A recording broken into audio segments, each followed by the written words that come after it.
Le 5 mars 2018, au nom du Conseil des affaires d'État, le Premier ministre chinois Li Keqiang a présenté au Grand Palais du Peuple à Beijing le rapport d'activité du gouvernement devant les quelques 2980 députés, marquant le début de la première session de la 13e Assemblée populaire nationale.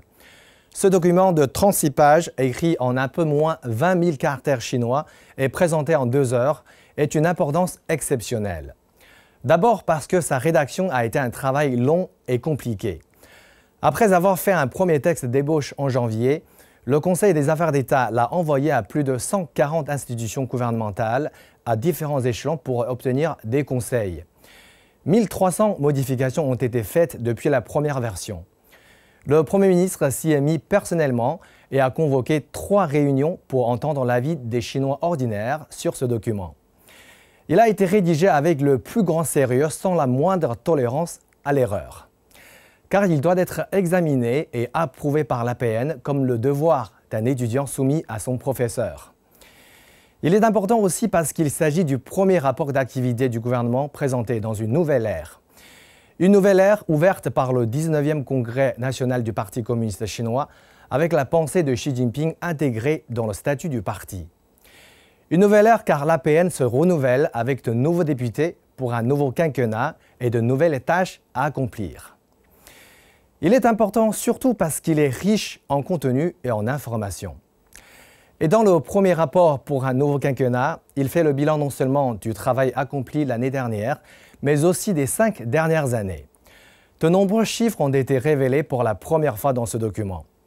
Pour en citer quelques-uns, en 5 ans, le PIB chinois a réalisé une croissance annuelle moyenne de 7,1%, occupant 15% dans l'économie mondiale contre 11,4% précédemment. La population pauvre en Chine a diminué de plus de 68 millions de personnes.